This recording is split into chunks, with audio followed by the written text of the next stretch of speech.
Assalamualaikum warahmatullahi wabarakatuh. Perkenalkan, nama saya Jafar Asdiki. Di sini saya akan mempresentasikan manajemen laboratorium. Yang pertama, latar belakang manajemen laboratorium adalah serangkaian praktik dan proses yang digunakan untuk mengelola dan mengkoordinasikan kegiatan sehari-hari dalam sebuah laboratorium. Tujuan dari manajemen laboratorium adalah memastikan efisiensi, keamanan, dan keberhasilan operasional laboratorium. Tentunya pada materi ini dibagi 8 bab. Bab pertama, pengertian dasar laboratorium. Bab 2, kesempatan kerja di laboratorium. Bab 3, penanganan bahan beracun dan berbahaya. Bab 4, pengertian dan ruang lingkup sistem standarisasi laboratorium.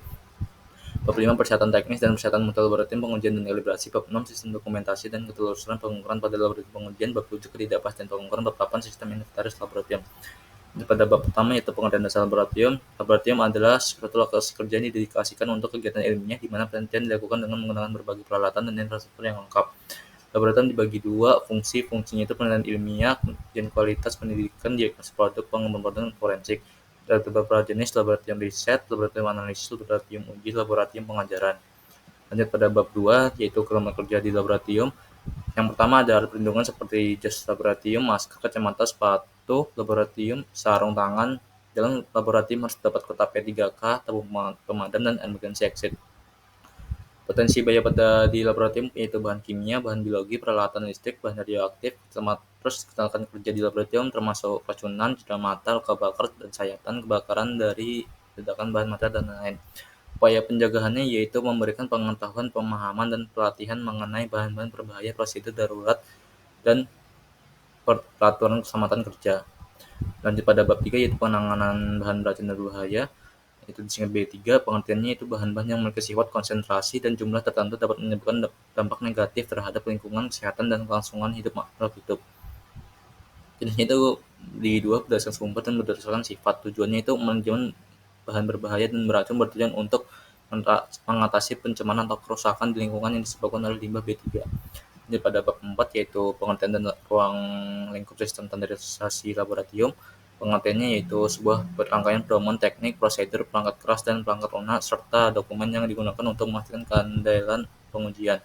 Standarisasi syaratnya itu ya harus organisasi, sistem manajemen pengendalian dokumen, permintaan tender, kontrak, pembelian jasa, pelayanan kepada pelanggan, pengendalian ketidaksesuaian. Acuannya itu berdasarkan ISO IEC 17000, ISO IEC 17025 2005, dan lain-lainnya, yaitu audit internal dan eksternal, pengendalian rekaman, kaji ulang manajemen, pelaporan hasil, dan sertifikat laboratorium.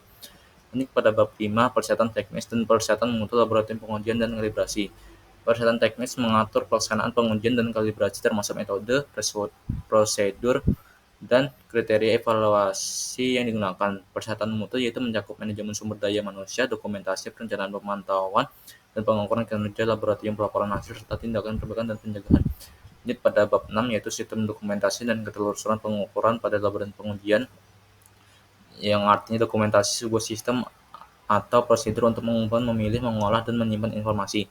Ketelusuran pengukuran salah satu persyaratan yang harus dipenuhi oleh laboratorium yang telah mendapatkan akreditasi dari Komite Akreditasi Nasional.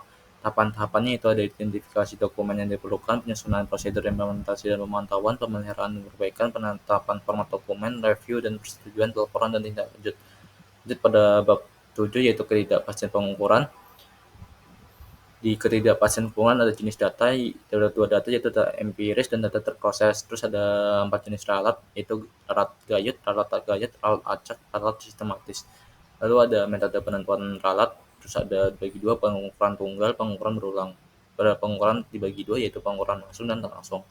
Lanjut pada bab 8, yaitu sistem inventaris laboratorium. Tujuannya yaitu pengelolaan persediaan, efisiensi operasional, keamanan, efisiensi pengelolaan sumber daya, dan keakuratan data.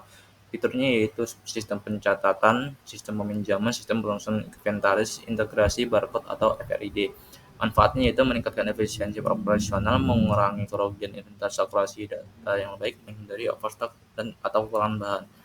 Jadi kesimpulan pada manajemen laboratorium ini adalah melibatkan lebih dari hanya menjalankan operasional sehari-hari. Hal ini juga melibatkan penciptaan lingkungan yang mendukung pencapaian penelitian, keamanan personal, dan memberikan kontribusi yang signifikan dalam dunia ilmiah. Dan dengan memahami dan menerapkan prinsip-prinsip manajemen laboratorium, lembaga dapat memaksimalkan dampak positifnya terhadap kemajuan dalam ilmu pengetahuan dan teknologi.